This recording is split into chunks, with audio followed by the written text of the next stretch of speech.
I'm Micah Eimer. I'm a cardiologist at Northwestern. I'm here with my co-host, Maddie. Maddie, you can say hi. Hello, everybody. Good to see you all. Good to have you all here tonight. I'm Madeline Jankowski, Maddie, to most, and I'm one of the sonographers at Northwestern Memorial Hospital in Chicago. And we're both so glad that you're here. So excited to be sharing this webinar with you and our friends across Canada, first in the world to use this technology, which I think is pretty cool. So we're going to talk today about bubble studies, about the future of bubble studies.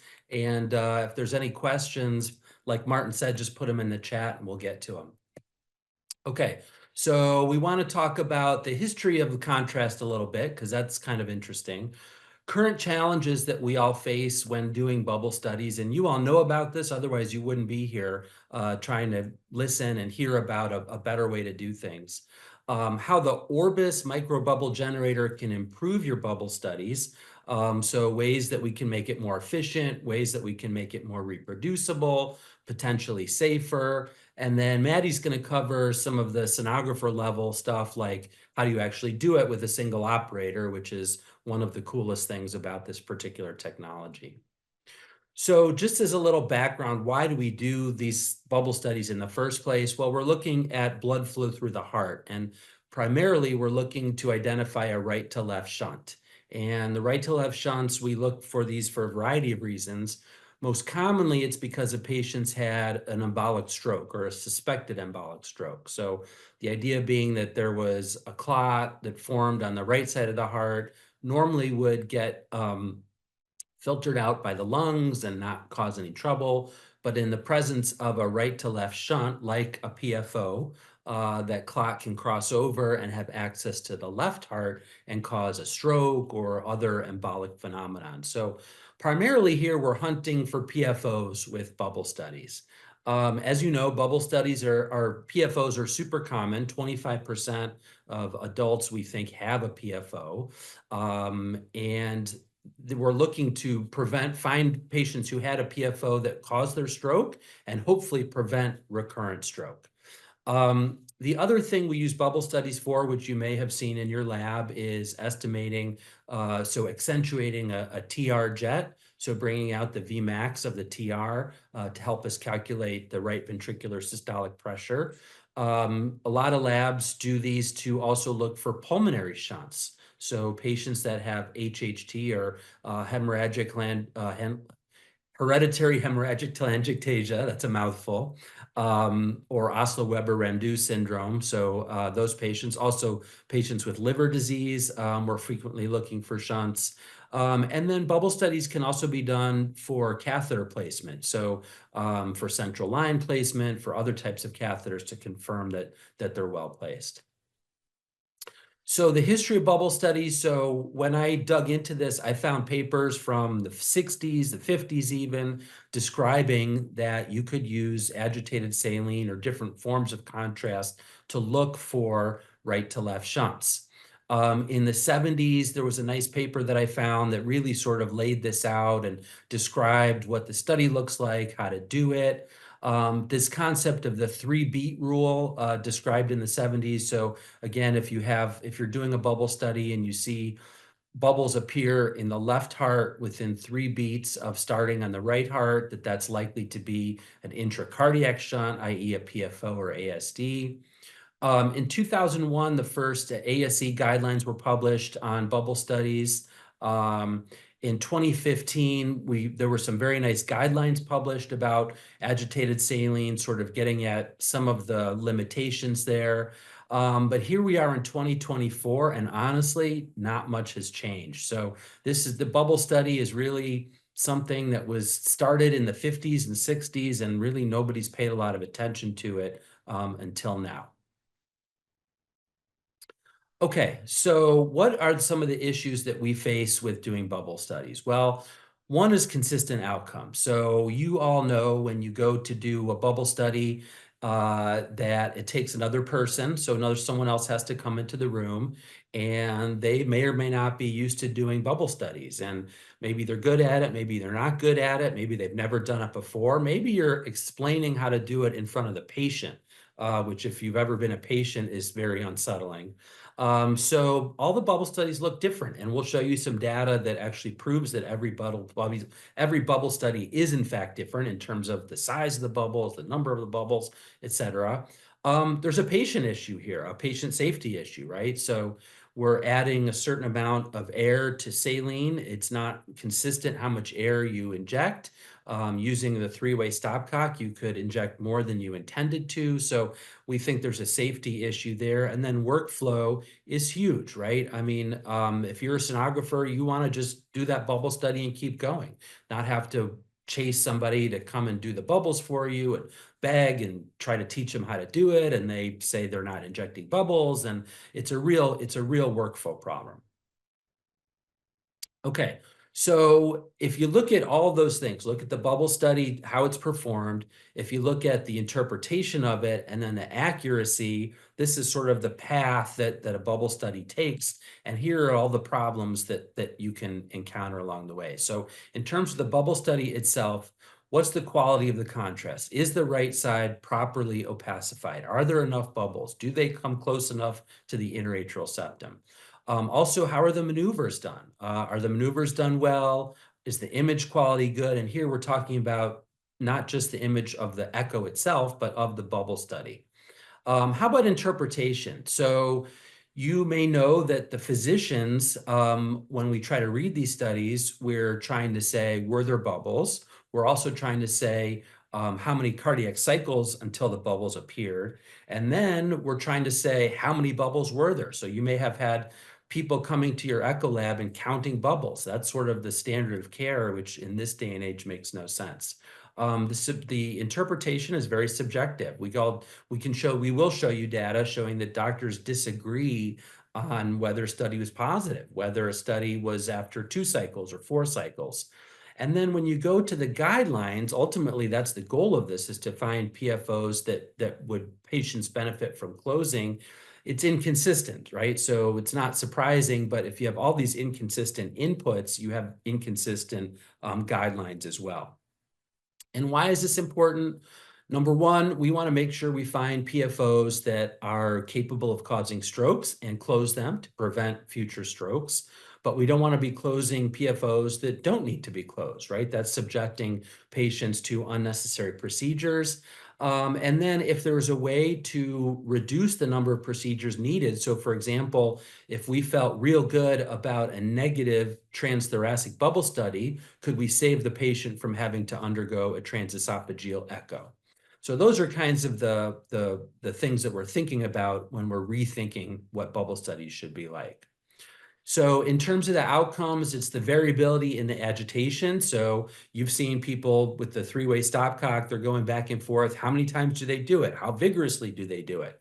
How much air do they put in? How much saline do they put in? A lot of people use different additives. As we've been going around our country and yours, we see people using bacteriostatic saline, using dextrose, using blood, some using none of the above. And so there's just way too much variability. How can we really compare things?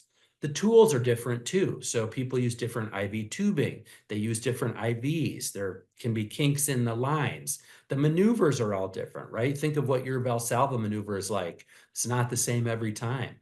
How about the way you inject? What's the speed with which you inject? What's the timing relative to the maneuvers? How about the angle? So again, so many variables that I think result in inconsistent contrast, and that's something that we're trying to address from start to finish.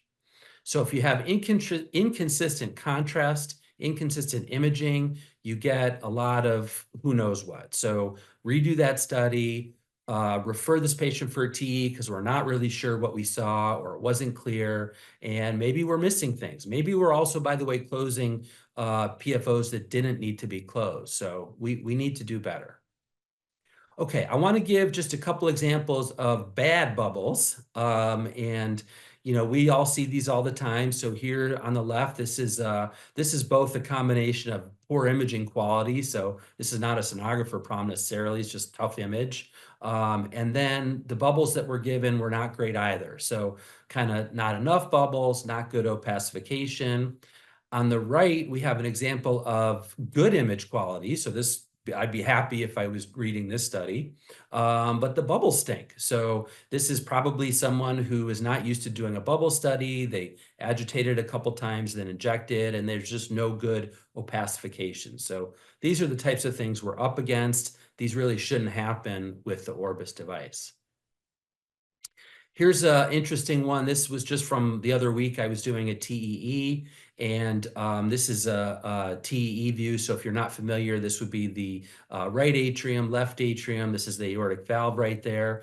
And so I was doing the TEE, and the patient started to wake up, and the anesthesiologist injected some more propofol to put them to sleep.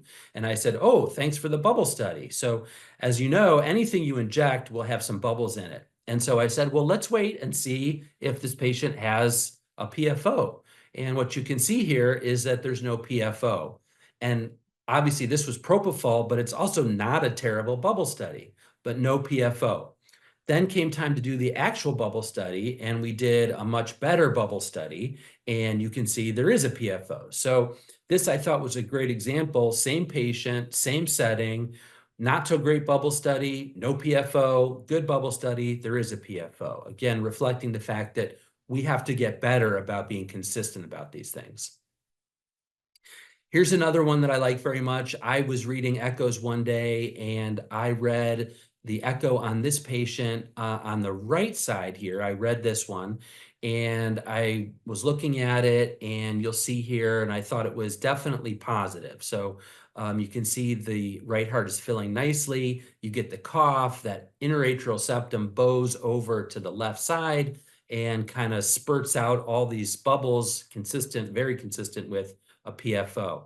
So I go to compare it to the prior, and the prior said there was no PFO. So I'm like, okay, one of us is wrong. And I pull up the prior, which is here on the left. And again, this is a pretty good bubble study. But the big difference is they never got the interatrial septum to shift over to the left. So they never got RA pressure greater than LA pressure, and totally missed the whole thing here. So again, it's about the bubbles, but it's also about the maneuvers, and it's about, thinking on your feet and saying, are we doing a good job here? Okay, so I talked previously before about how interpretation of the bubble studies is inconsistent. Here's a small study that we did with 4 board-certified echo readers, and we showed them the same studies. We showed them studies at rest, Valsalva, and cough, and we asked them how would they have interpreted it. And what we see here is that when we ask them, was the study positive, negative, or inconclusive for detecting a shunt, there is very little agreement among experienced readers. When we asked them, if it's positive, how sure are you it's positive? Again, not good agreement. In fact, more disagreement than agreement when it comes to that.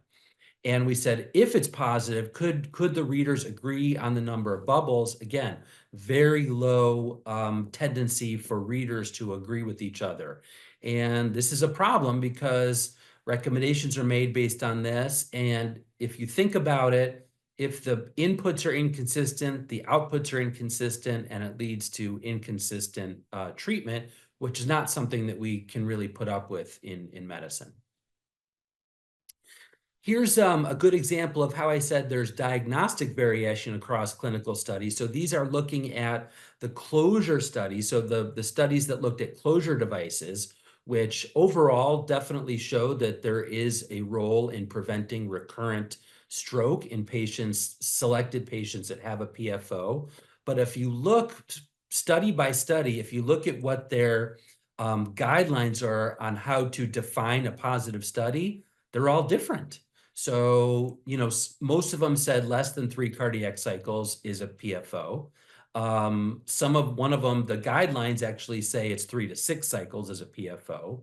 If you look at what's shunt size, some of them just say a large one is over 30. Some say large is over 25. Some say large is over 20. In terms of timing, do you talk about 3 cardiac cycles from when the right atrium first sees bubbles, or from peak opacification, or from detection? There's just way too much variability in how we read these things. Also, looking at the other echo features, all of you are used to looking for atrial septal aneurysms, different criteria for what constitute a significant atrial septal aneurysm based on, is it 10 millimeters, is it 15, is it not defined, is there a tunnel height? So again, getting at the fact that there's just way too much inconsistency in the realm of bubble studies, in the realm of interpretation and guidelines on bubble studies. And that's what we're trying to help with. Okay, what about the safety issue? So in general, these things are very safe. Bubble studies are very safe, but not perfect. And there are case reports of patients having embolic types of phenomenon, stroke-like phenomenon, visual changes after bubble studies. The three-way stopcocks, as I said, if you're not familiar with how to use it, you could turn it the wrong way and inject the air instead of the contrast or the saline.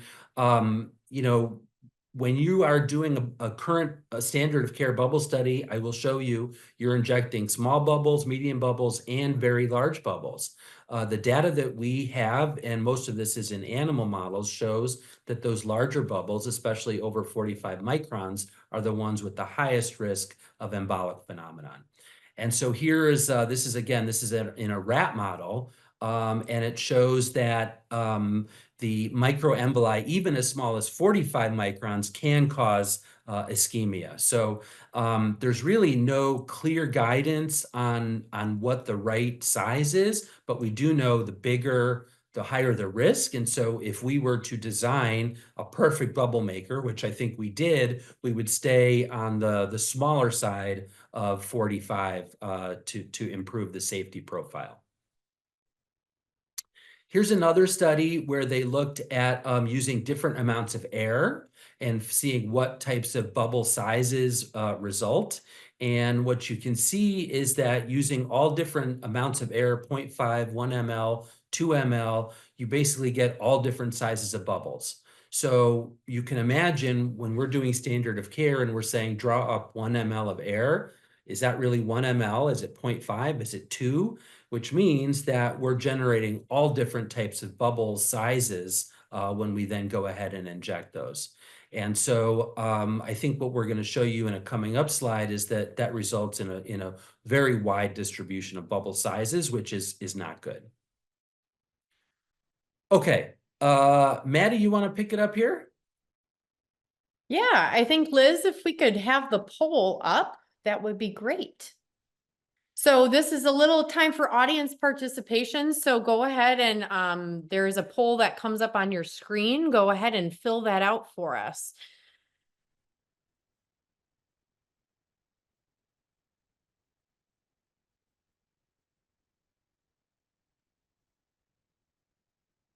And Liz, let me know when we've got a good selection of answers and we'll move on.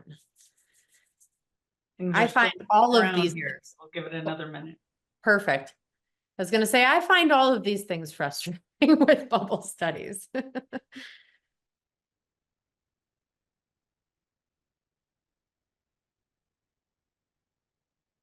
right, everybody got their vote in? All right, so let's go ahead and show the answers. So what are challenges with cardiac bubble studies that frustrate you the most? So most people said, or 54% of the participants said finding someone to help agitate and inject saline.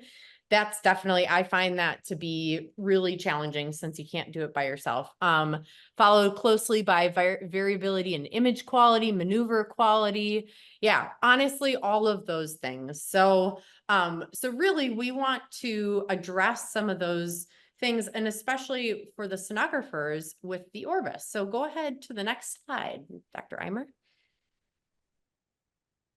So one of the things that we aim to work on at agitated salines with the Orbis is working on workflow. So we want to make the sonographers' lives easier. So inefficiencies are costly and can impact patient and sonographer satisfaction. So especially, the number one thing was waiting for somebody to come and do your bubble study for you. So we know that pulls another resource, whether it's another sonographer or a physician or a nurse, that pulls another resource from doing something that needs to be done in the hospital. Sonographers often have to wait to go find help, which can also disrupt workflows. Sometimes you have to train at the bedside. I remember having to go up to a floor, and just the look in the patient's face while you're trying to really tell the person helping you at the bedside how to do this, and just how can we make that a little better for our sonographers and our patients. These bubble studies add time to the exam. So if we can shorten that wait time, that would be great. And also staff wait times for disrupting schedules and causing dissatisfaction. So we know that, from all this data, we know that you are all agitated by these bubble studies, and I am too. So we have come up with a solution to help skip the agitation, if you will. So this Orbis Microbubble Generator really aims to focus on a few things. We want to streamline workflows and time savings. So really, I see that as a sonographer being one of the biggest things. So if I can inject the saline just like I would contrast at the bedside, that's saving me just the hassle of getting out of the room and the workflow to go call somebody or grab somebody, but then also just kind of consistency with the patient. Enhanced procedural safety. So because of those smaller bubbles that we were talking about, that reduces our patient risk. And then having to talk somebody through it at the bedside as well.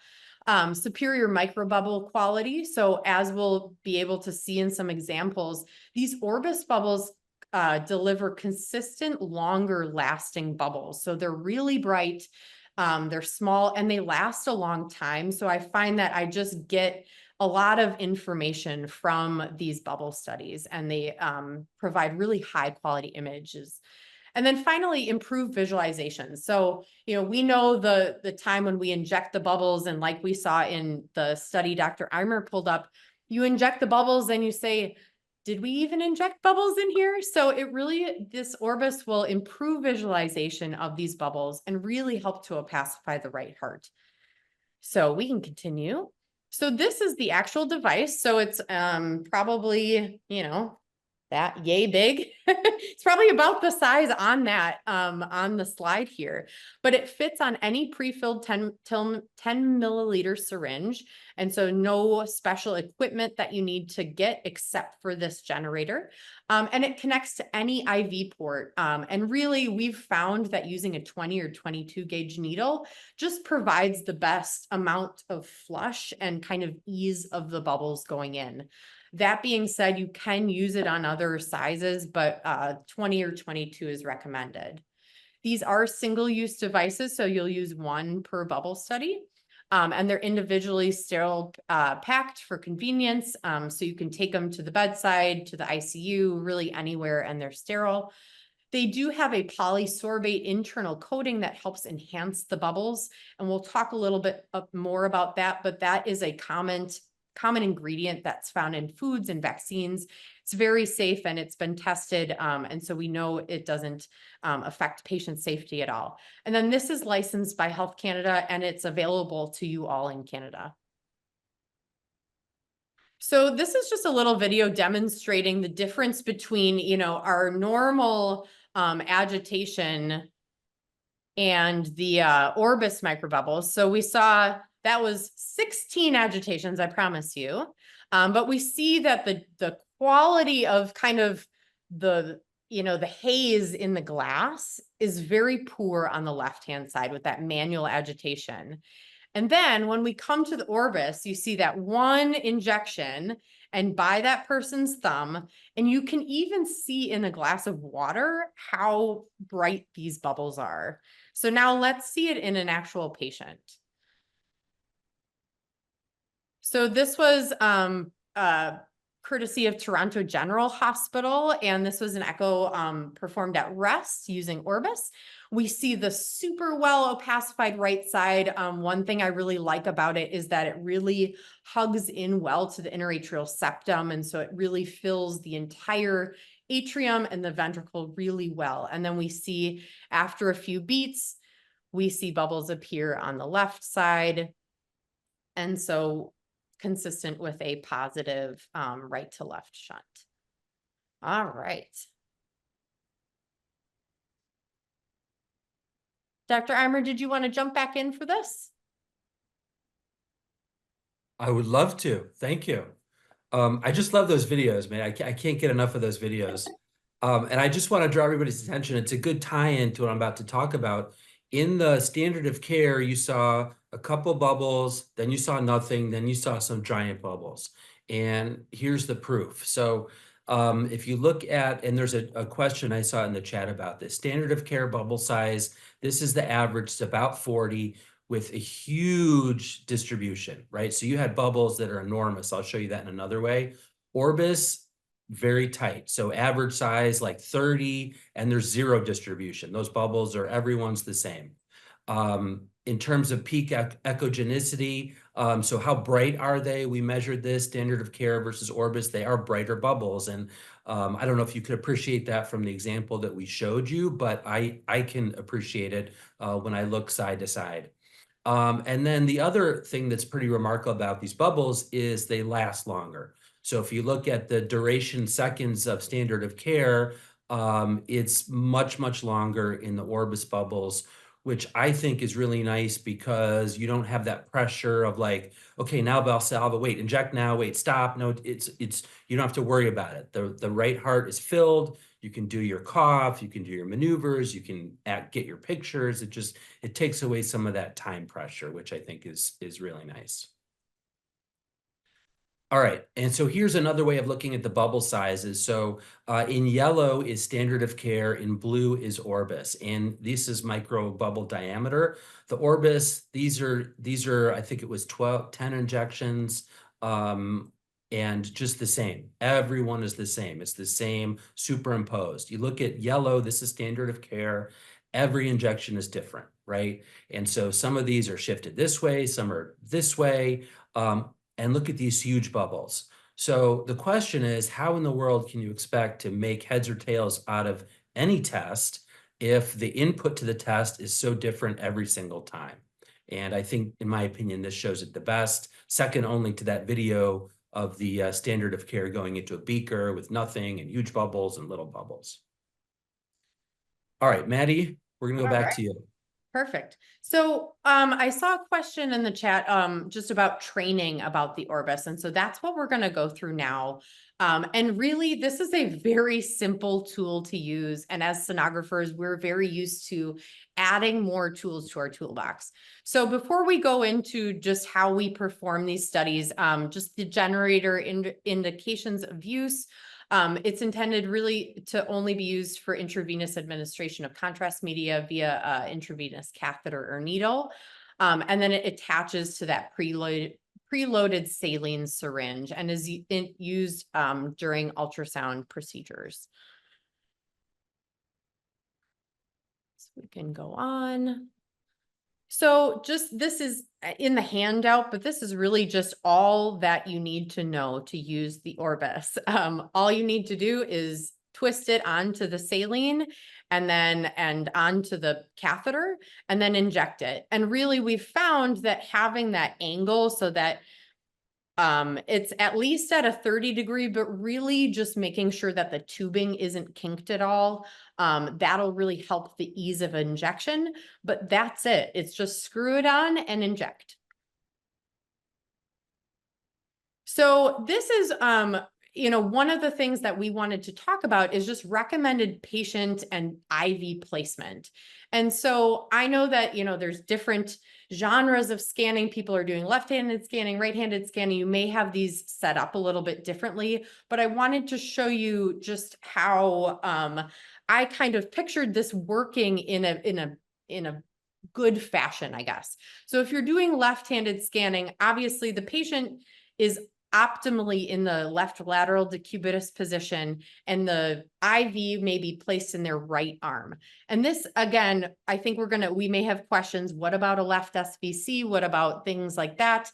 I think if you are just doing a regular bubble study and you're not having to rule that out, that right arm injection just makes for ease of injecting it by yourself.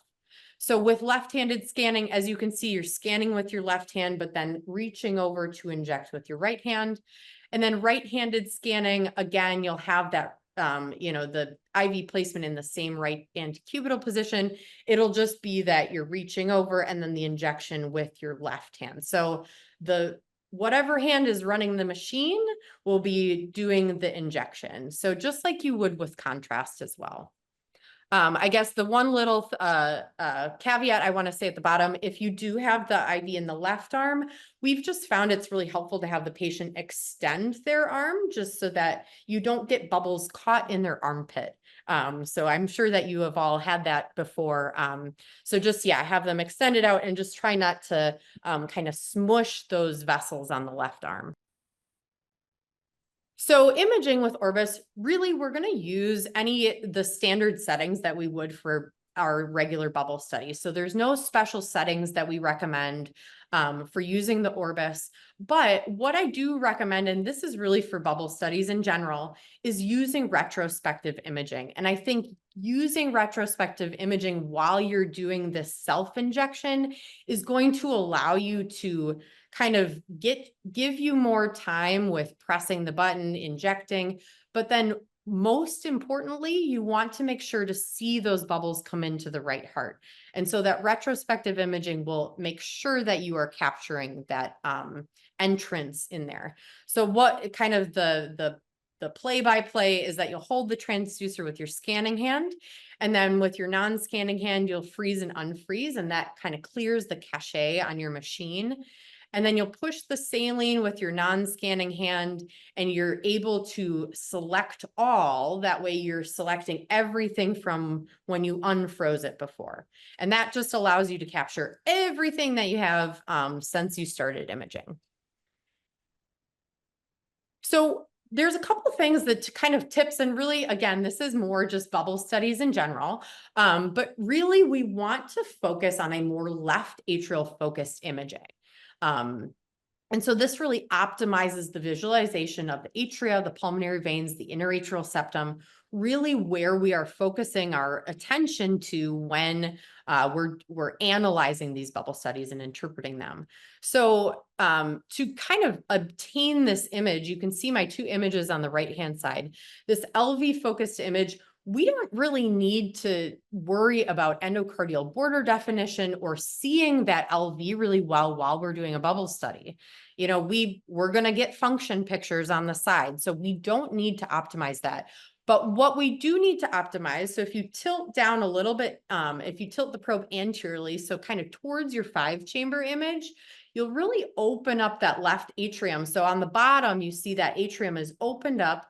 And that may even be in a different window. So you may slide a little bit more lateral or medial to really try to open up that left atrium.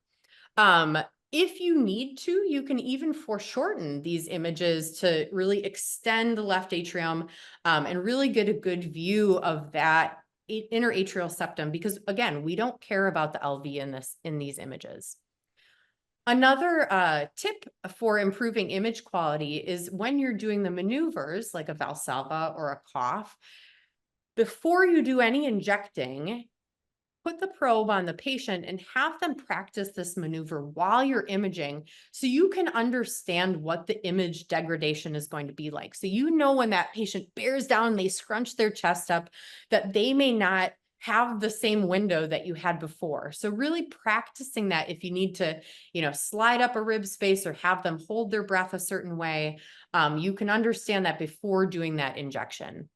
And then what if they don't have apical images? So we can also see that inner atrial septum from the subcostal view, but really, we're looking at that with the right heart on top. If we can shift it so that it's a little more vertical, we will get a little bit less attenuation from the bubbles on the left side. So again, we can use that subcostal view, but we just run into the limitation of possibly getting attenuation from those bubbles. So there's been 3 centers in Canada that have been using Orbis that we're really excited about and have done over 118 bubble studies. And as you can see, just with the impressions of the ease of producing and injecting the saline, opacification, and then so from the sonographer and the physician side, we've seen that really good feedback from these bubble studies. And I really appreciate that as someone who wants more tools in my toolbox so that I can do my echoes in a more timely fashion and, have more responsibility and onus on me doing it, I find that gives me a lot more satisfaction. So we can definitely see that experience in Canada already. So I think it's time to open up the floor for questions. Or actually, nope, I'm going to turn it back to Dr. Eimer. Thanks, Maddie. Yeah, so I mean, we're basically wrapping up here. I think what we wanted to just refocus on and get this message out is that if we can help bubble studies by improving consistency, getting better feedback, standardizing the way that these things are read, we think we can get to better diagnoses. And so hopefully we've been able to convince you over this talk that we're working on all those things, that Orbis addresses a lot of them, and hopefully can make diagnosis of PFOs and evaluation of cryptogenic stroke more accurate. So I think with that, we wrap up. Just thanks again for attending and for hearing us out. Thanks so much to Maddie, my co-host, for producing this with me, and to Martin for just being awesome. If there's any questions, we have a website that you can look at that has more videos on the Orbis, and we hope to see all of you soon. So thanks for tuning in.